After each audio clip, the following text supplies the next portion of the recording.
다 같이 말씀 보겠습니다. 이 복된 시간에 주신 하나님의 말씀은 빌립보서 4장 4절부터 7절 말씀입니다.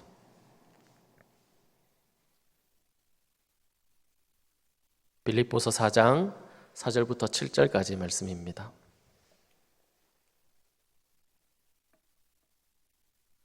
우리에게 필요한 세 가지 자세라는 제목으로 말씀을 받겠습니다.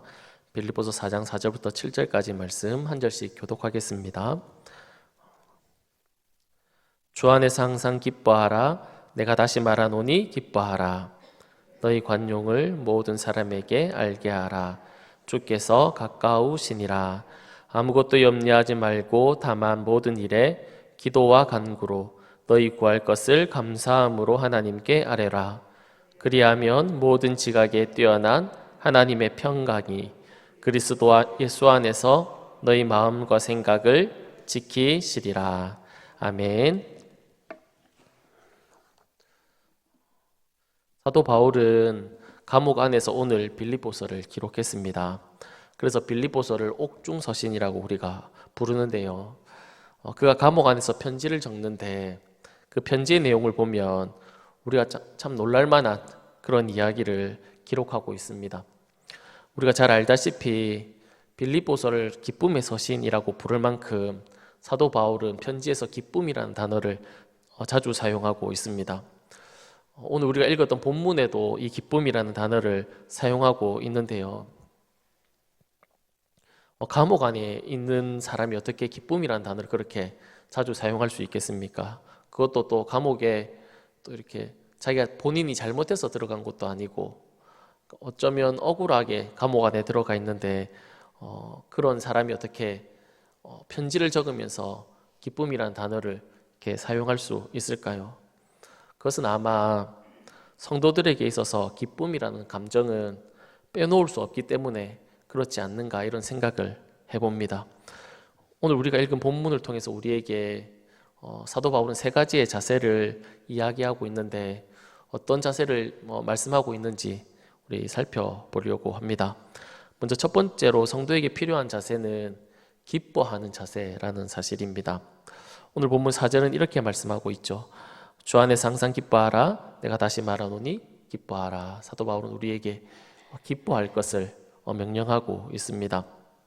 우리가 생각할 때 우리는 언제 기뻐하나요? 우리가 어떨 때 기쁨의 감정을 느끼게 됩니까? 아마도 거의 수동적일 때가 많지 않을까 이런 생각을 해봅니다.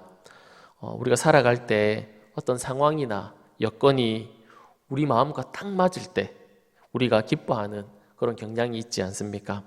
그런데 오늘 본문은 우리에게 기뻐할 것을 명령하고 있는데 언제 기뻐하라 그렇게 말씀하고 있냐면 항상 기뻐하라, 항상 기뻐할 것을 우리에게 말씀하고 있다는 겁니다.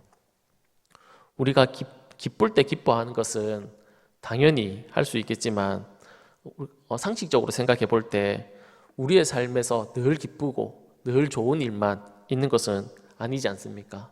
때로는 힘들 때도 있고 우리의 가슴 아픈 그런 일들을 맞닥뜨릴 때가 있지 않습니까? 그런데 사도 바울은 우리에게 항상 기뻐할 것을, 하나님은 우리에게 항상 기뻐할 것을 말씀하고 있다라는 겁니다. 어떻게 하면 우리가 항상 기뻐하면서 살아갈 수 있을까요?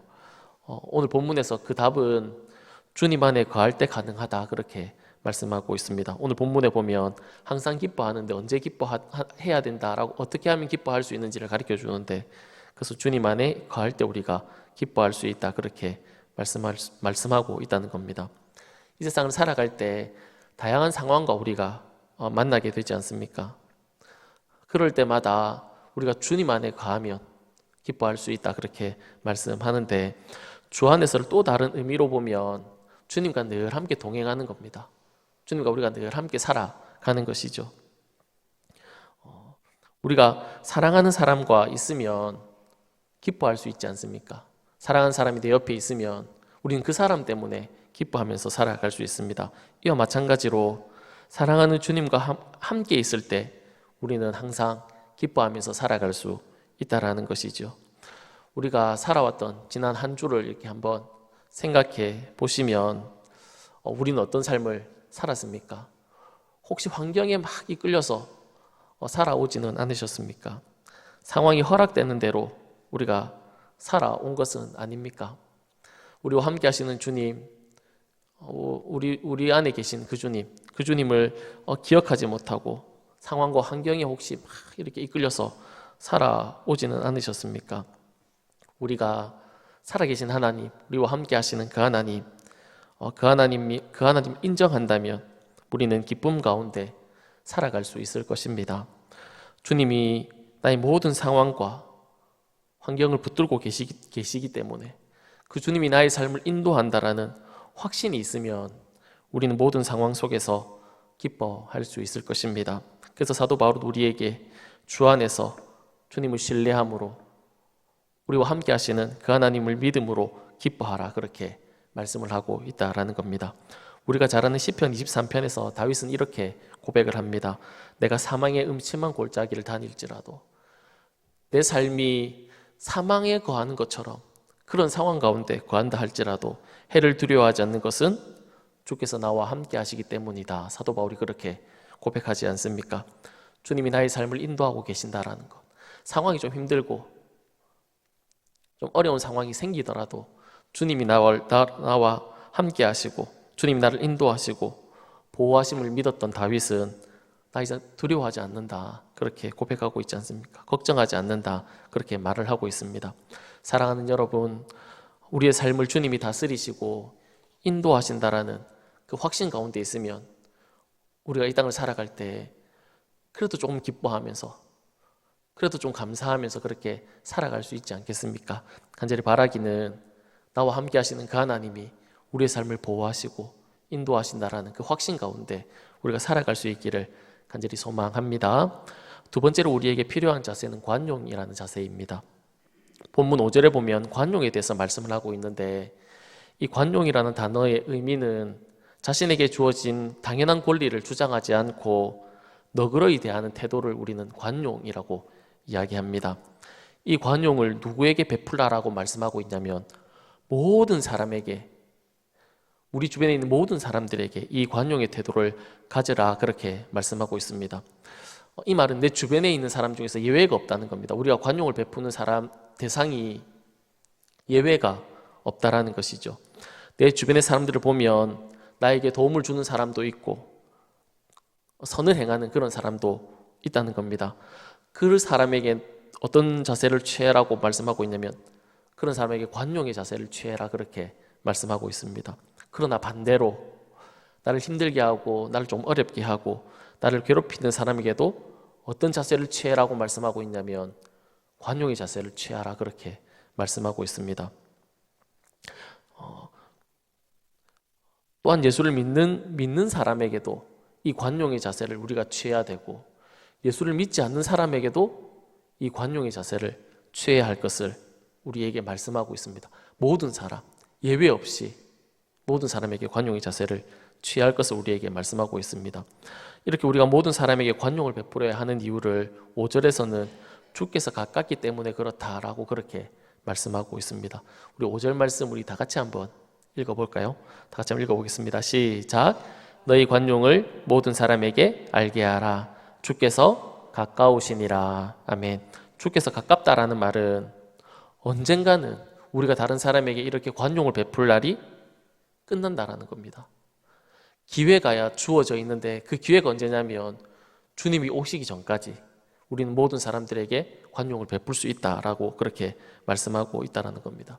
그래서 주님이 가깝기 전에, 주님이 오시기 전까지 우리는 주변 모든 사람들에게 관용을 베푸는 것을 주저하지 말고 행할 것을 말씀하고 있습니다. 또한 주님이 가깝다라는 의미는 주님을 기다리는 사람의 모습 속에는 이런 관용의 모습이 드러나게 된다라고 그렇게 말하는 겁니다. 왜냐하면 주님께서 오시면 우리의 삶을 결산하지 않겠습니까? 이 사실을 믿는다면 우리는 관용의 자세를 취할 수 있다라는 것입니다. 사랑하는 여러분, 우리가 이 땅을 살아갈 때 모든 사람에게, 나에게 잘해주는 사람한테 잘하는 것은 누구나 할 수 있지 않습니까? 나에게 좀 나를 그렇지 못한 사람에게도 우리가 관용의 자세를 잃지 않는 저와 여러분이 다 될 수 있기를 간절히 바랍니다. 마지막 세 번째 자세는 기도하는 자세입니다.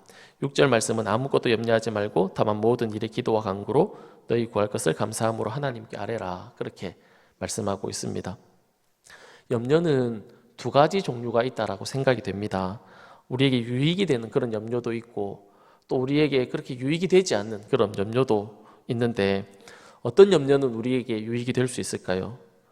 우리가 주님의 일을 위해서 염려하는 것은 우리에게 유익이 될 수 있다라고 생각이 됩니다. 몸된 교회를 위해서 우리가 염려하는 것, 영적인 부분들을 대해서 우리가 염려하는 것, 뭐 그런 부분은 그런 염려는 우리에게 유익이 되지 않겠습니까?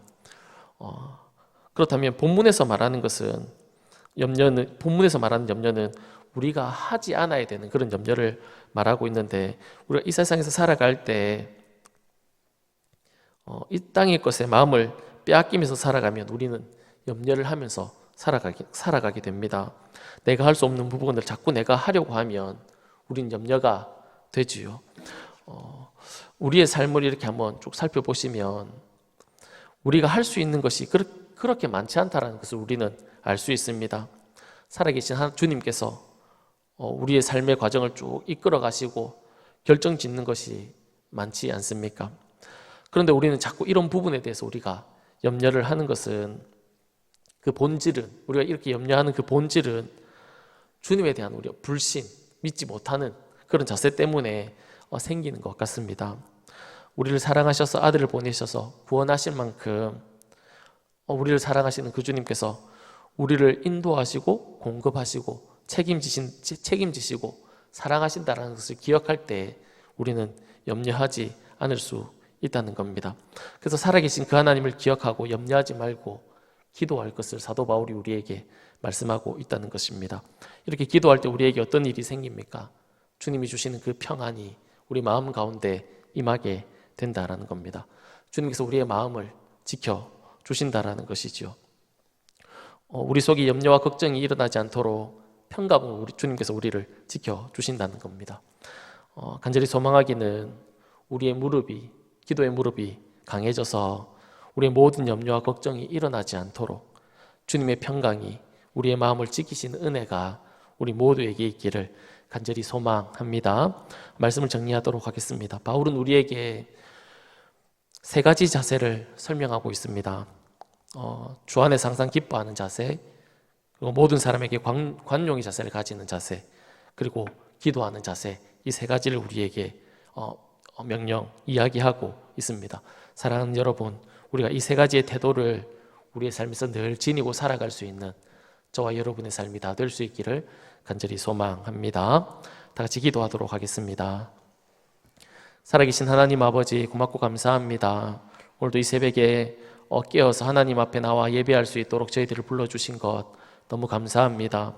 우리가 이 땅을 살아갈 때에 늘 주님 안에 거함으로 말미암아 우리가 그 주님을 신뢰함으로 항상 기뻐하면서 살아갈 수 있는 저희들의 삶이 될 수 있도록 도와주시고 모든 사람들에게 우리가 관용의 자세를 가지는 그런 태도를 가질 수 있도록 주님 도와주시고 힘들고 어려운 상황 가운데 있지만 그럼에도 불구하고 우리가 끊임없이 주님 앞에 기도하는 자세를 우리가 다 가질 수 있도록 주님 도와주셔서 하나님을 믿는 자의 모습으로 이 땅을 살아가는 저희들의 삶이 다 될 수 있도록 주님 도와주옵소서. 늘 함께하여 주실 줄 믿고 감사드리며 살아계신 예수님의 이름으로 기도드립니다. 아멘.